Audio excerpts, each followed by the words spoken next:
Você está ouvindo Jornal Brasil Atual. As notícias que os outros não dão.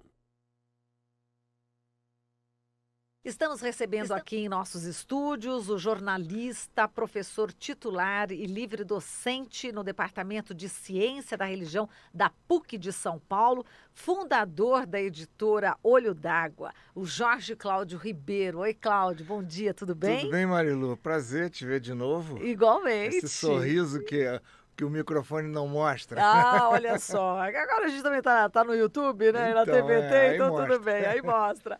Mas vamos lá, Jorge Cláudio, você que escreveu aí já 9 livros, com este último agora, né? O Assassinato do Jornalista Suicida. É o seu segundo romance. Esse segundo romance já ganhou o segundo lugar em romance na União Brasileira dos Escritores, um concurso. Isso, Parabéns, está aqui a medalha, Obrigado, inclusive, tá aqui a medalha. que ele trouxe como prova. Já trouxe para mostrar aos ouvintes. Olha que legal, aqui está a medalha, muito bem. Jorge Cláudio, vamos começar já pelo título que é fantástico do livro, né? O Assassinato do Jornalista Suicida. Como é que pode isso? O pior é que é verdade. O personagem Fernão Filho se inspira num antigo jornalista de polícia, da área de polícia, chamado Ramão Gomes Portão, que é até nome de escola e tal, mas ele não... Aos poucos a vida vai diluindo as presenças, não é? E ele se matou, efetivamente. Isso eu soube por uma crônica do Lourenço de Aféria. E aí inventei em cima disso. O Lourenço de Aféria conta que é outro jornalista monumental, um amor à cidade impressionante. E o Lourenço conta numa crônica que eu usei num doutorado que eu fiz como testemunhal, em que ele relata que o Ramão um jornalista de sucesso, se matou uma semana após ter sido demitido do Estadão. Eu falei assim, como é que pode um jornalista bem estabelecido, uma pessoa que tinha amor à cidade, tinha projetos e tal, como é que ele foi se matar?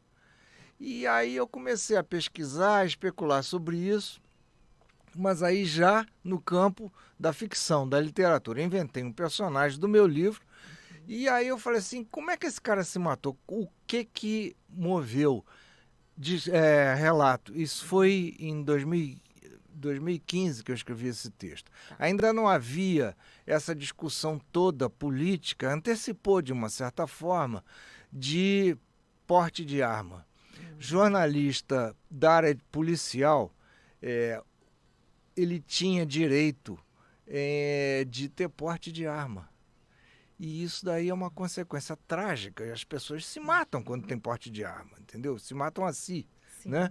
Então, esse livro se passou em 1987, tem uma data específica, tem uma moldura de tempo bem delineada, e aos poucos, então, a gente vai vendo quem é que apertou efetivamente, além do personagem Fernão Filho, quem é que apertou o gatilho da pistola dele, que ele chamava de pipoca, apelidou de pipoca, né? Porque está sempre estalando e tal. E então, quem fez isso? Então, eu vou pegando várias camadas de explicação. Então, uma camada grande era uma crise na imprensa daquela época, né? Estava mudando de uma coisa mais romântica para uma coisa mais industrial. E os jornalistas muitos rolaram nessa transformação, né? E essa foi o assassinato do jornalismo, né? Tal como se entendia até aquele momento. Então, muita gente dançou nessa história, né? Nesse tsunami, né? Então, eu trato disso, trato da questão do sujeito que já está na meia-idade, já está no final da meia-idade. Ele tinha 57 anos, né? E aí, como é que ele já estava precisando se reinventar, e como ele tinha levado uma vida muito dedicada à profissão dele, ele acabou perdendo outros interesses fora da profissão, né? Então, também o jornalismo, na hora que ele foi demitido, se perdeu. Tem outro ambiente, que são 2 jornais que eu inventei o nome. Um era o jornal O Liberal, sim, e outro O Perene. Então, Perene não é nome de jornal, uma coisa incrível, né? Mas aí, então, fui inventando esses ambientes nos quais eu, Jorge, trabalhei. Eu estava fazendo o meu doutorado e eu fiz um diário de campo. E fiz numerosas entrevistas para tratar do meu doutorado, que virou um outro livro, chama-se Sempre Alerta, Condições e Contradições do Trabalho Jornalístico. Em determinado momento, eu usei um material para o doutorado, foi bem sucedido e tal, e virou livro, teve boas vendas e tudo, mas eu falei assim, essa metade dessa laranja ainda precisa ser espremida, que foi a parte mais emocional, mais humana e tal, que não caberia num ambiente acadêmico mais sisudo, vamos dizer assim. Exato. E aí você falando dos ambientes, né, da época, você começa com 1987 e traça realmente um cenário do que estava ocorrendo na época, né? Então a gente se transporta lá para trás, né? Onde a política, a economia, né, davam passos assim, enfim, junto... O Brasil estava acabando de sair da ditadura. Exato. E se preparando, já estava a Constituinte. Isso, a Constituinte, exatamente. Estava se colocando ali. E era esse cenário inicial, né, que você coloca, e a partir daí começa a se desenvolver essa história, né? São 2 cenários onde a ação se... 2 cenários principais. São os 2 jornais, começa com o Liberal, depois tem umas cenas no Perene, tem personagens principais, é um jornalista que exerce a função de redator, que é uma função mais da cozinha, vamos dizer assim, e ele queria ser repórter, que é uma linha de frente, né? E ele não conseguia, não tinha chance, até que com o suicídio do Fernão, ele entra em contato com a Alina, que é a viúva, e aí ela fala assim, preciso explicar o que aconteceu, eu quero contar. Tinha um bilhete de suicida, rapidinho, coisa pungente, e aí ele fez uma matéria que chamou atenção e tal, e a viúva o convida para fazer uma espécie de reportagem oculta, né? Então eles 2 vão se engajando em descobrir. Aparece um espectro, sim, que é uma coisa habitual na literatura. Shakespeare usava muito espectro, né? Eu adorei usar esse espectro, que também não era um fantasma real, era uma coisa que as pessoas imaginavam, sonhavam, havia um pouco de brisa no meio do caminho, um pouco de névoa. Então a névoa era dos cigarros, porque é engraçado que se fumava adoidadamente nas redações do jornal. Verdade. Eu que não fumo, tinha um colega que ele fumava, a fumacinha do cigarro dele vinha direto no meu nariz, era uma mira, né? Então essas situações do cotidiano que eu vivi também, elas vão se traduzindo no livro. Exato, né? Até que esse é o Louro, né, o redator. O Louro. Né, e eu até faço uma homenagem, porque ele era moreno. Então tem uma coisa racial também, entra nisso. Ele é moreno, e ele mesmo fala assim, eu estou longe de ser louro. Mas isso é um apelido, e apelidos têm vida própria e tal, né? Corruptelas têm vida própria. E o nome dele real era Lourenço. Ah, tá aí a homenagem então, também, né? Tem isso. E ele se apaixona pela Alina, né? E por uma outra moça que ele conheceu no jornal Perene, e que ela é, assim, né? Essa é uma loira mesmo. E aí o nome dela é Beatriz e faz referência àquela música do Tom Jobim? Não, do Lobo e Chico Buarque. Sim. como é que é? Do circo místico. Do circo místico, isso. Então, eles cantam, começam a se encantar e depois o romance Que é a Bea, deles... a repórter Bea. o romance deles avança, Olha que bárbaro. Ele canta a música Beatriz e tudo. Então, bom, e aí vem figuras do passado? É isso? Figuras do passado do Fernão. Uma foi a primeira mulher dele, companheira, não chegou a ser, que era uma prostituta, e ele gostou tanto dela e vice-versa que ele a levou para morar em casa junto com o filho dela, né? Que era um garoto de programa. Então, mas ninguém sabia disso, eu só estou revelando agora, né? Isso o livro é que mostra. E aí ele se chama Alexa, nome de guerra, mas é Alexandre. E aí ele tem muitas revelações para contar para o Louro na sua reportagem oculta, né? E aí ele vai contando e tal, e eles interagem. Ele apresenta o Alexandre para a família do Ramon, que tem uma mulher, que é a Alina, e 2 filhos. E eles interagem, adoram, e aí começam a fazer amizade e tudo. É muito interessante a personalidade dessa pessoa, Alexa Alexandre. E aí, então, vão entrando os personagens aos poucos, vão saindo do passado. A mulher, primeira mulher, ela foi assassinada na calçada, né? Então, uma espécie de queima de arquivo e tal. Então, aos poucos, a história vai ganhando esse ímpeto, né? O Louro vai ficando cada vez... Ele passa a escrever a história que ele viu do Ramon, não dava para... Do Ramon, do Fernão, não dava para contar isso nos jornais, e ele foi fazendo uma história... um romance.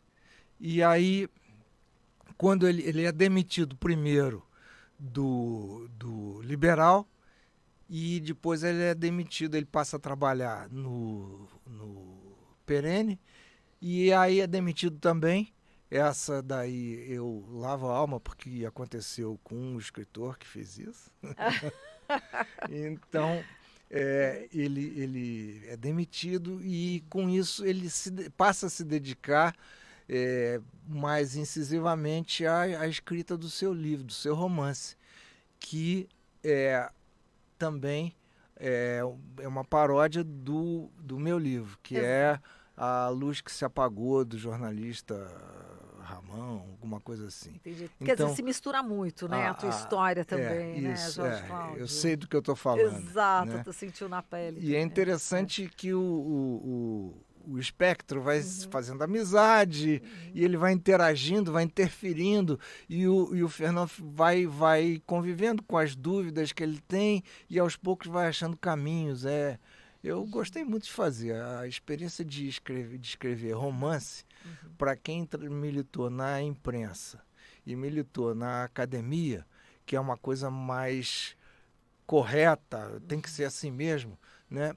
Mas aí, de repente, eu cansei um pouco disso e passei a fazer romance. É uma coisa delícia. Fazer ficção é uma delícia. Eu já fiz outros livros de ficção, mas eram contos, crônicas, mas esse é o segundo livro. Ele é mais uma experiência de liberdade, de libertação mesmo. Que legal. Né? Às vezes eu não tinha um dado, mas aí eu parava comigo e falava assim, pra quê? Eu posso inventar, isso é meu, eu invento esse mesmo. Exato. Então, E Jorge, falando, enfim, do jornalismo, a gente está falando aqui, né, de um jornalista, do cenário todo, como é que você está vendo, hein, o jornalismo hoje, nesses tempos, né, tão bicudos, sombrios, de tanto retrocesso? Então, o jornalismo, ele é necessário, sempre foi. É uma condição da democracia. Você entregar à arena pública fatos e opiniões, desde que caracterizados como tais, tanto que o fato não contrabandeie a opinião e que a opinião não distorça os fatos, Isso é necessário, a sociedade precisa ter isso para tomar suas decisões, para apontar as suas mazelas ou seus pontos duvidosos ou até perigosos. Então, isso, com certeza, o jornalismo é fundamental, né? Então, os poderosos, os aprendizes de ditador, de plantão, eles não podem desfazer do jornalismo. Jornalismo não é idêntico à imprensa. A imprensa é jornalismo impresso, né? Mas mídia tem televisão, tem rádio como aqui, tem outros veículos, internet, etc. Mas o jornalismo, como aferição ciosa, rigorosa dos fatos, é uma condição necessária para a democracia. Exatamente. Você é do Departamento de Ciência da Religião, né? E a religião hoje está exatamente muito atrelada com a política, principalmente no setor da direita, de extrema direita, né? Como é que você também analisa, né, a atuação dessas igrejas evangélicas? Porque tem igrejas evangélicas que são progressistas, mas eu estou falando dessas que estão à direita. A mainstream, a principal tendência é mesmo as evangélicas de direita, né? Acaba de sair um livro do Gilberto Nascimento, que deu entrevista aqui para vocês, Sim. O Reino. Eu acho que esse trabalho, que é jornalístico, não é de opinião, ele é importante para destacar a atuação, a presença das igrejas evangélicas no campo político, que eu acho uma coisa lamentável. A minha posição republicana é que religião e política têm esferas próprias, não é? E o cara pode ser religioso, às vezes é até bom, às vezes é até mal, depende, né? Sim. Mas o cara pode ser religioso, mas ele não pode contrabandear isso também, as suas convicções para a esfera pública. Porque o que ele faz por convicção, ele faça, mas ele não pode obrigar a sociedade a pensar como ele ou a agir como ele, né? Então, nesse ponto, acaba distorcendo. É muito poder. Significa o seguinte, o cara tem um poder político ao qual ele acopla um poder de interferência sobre, digamos, aspas, as almas, né? Os espíritos das pessoas, o espírito de cada um. Isso daí cria historicamente um poder inaudito de manipulação, ao qual com frequência as pessoas não resistem. Então acabam cedendo, acabam se acomodando, acabam se acovardando, e achando até que está certo, né? Então, eu acho essa mistura em tudo nociva. Perfeito. Agora, só para a gente terminar aqui, Jorge Cláudio, você está procurando editora, é isso? Para lançar seu livro? Editora. O meu primeiro romance chama-se Ela Me Tira para Dançar, é uma espécie de memória. Me inspirei na minha biografia, mas também tem um pouco de romance. Foi editado por uma editora que não é grande assim, industrial, mas ela é muito ativa, que se chama Patuá. Agora eu estou atrás, ofereci também na Patuá, não obtive resposta e estou aqui aberto. Tá ótimo, então. Bom, Jorge, a gente agradece aqui a sua presença, muito obrigada, Foi um parabéns prazer, por Maria. mais esse livro maravilhoso e que está aguardando aí uma editora para ser publicado, né? O Exatamente. Assassinato do Jornalista Suicida, que Isso ganhou mesmo. aí o 2º lugar na categoria Romance da União Brasileira dos Escritores. Parabéns, viu, Obrigado, Jorge? Marilu, e que você continue com esse pique todo, com essa inteligência, sensibilidade, nesse finalzinho de ano e no próximo também. Muito obrigada, Jorge, pelas suas gentis palavras. Falamos aqui com o Jorge Cláudio, ele é jornalista, professor titular e livre docente no Departamento de Ciência da Religião da PUC de São Paulo, é fundador da editora Olho d'Água e escreveu seu 2º romance, O Assassinato do Jornalista Suicida. Você está ouvindo Jornal Brasil Atual. As notícias que os outros não dão.